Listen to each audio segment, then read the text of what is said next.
என் சகோதரனே, என் சகோதரியே, அல்லாஹ் இந்த உலக வாழ்வில் என்னையும் உங்களையும் மட்டுமல்ல, அல்லாஹ் படைத்த எல்லோர்களையும் அல்லாஹ் சோதிப்பான்.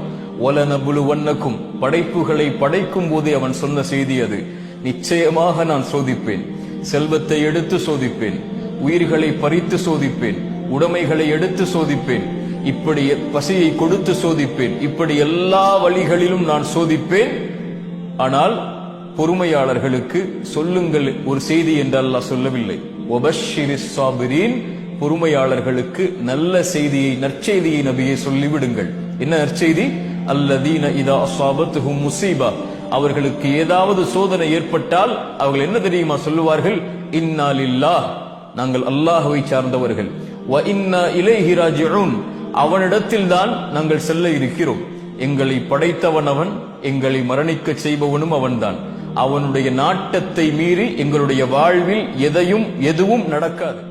நீங்க திருவாரூர், நாகப்பட்டினம், தொண்டி, அடவங்குடி, கும்பகோணம், தஞ்சாவூர்னு எங்க இருந்தாலும் உங்க வீட்டுல இருந்து சென்னை திருச்சி ஏர்போர்ட்டுக்கு போறதா இருந்தாலும் இல்ல அங்க இருந்து வீட்டுக்கு வரதா இருந்தாலும் கொஞ்சம் கூட வெயிட்டிங்கே இல்லாம ஆன் டைம்ல ஷேரிங் முறையில ஷேர் டாக்ஸி ப்ரொவைட் பண்ணிட்டு இருக்காங்க. கார் எல்லாமே பக்கா நீட் கண்டிஷன்ல இருக்கிறதால கம்ஃபர்ட்டை பத்தி கவலையே பட தேவையில்லை. அப்புறம் எல்லா கார்லயும் ஏசி மற்றும் ஒய்ஃபை வசதியும் வச்சிருக்காங்க.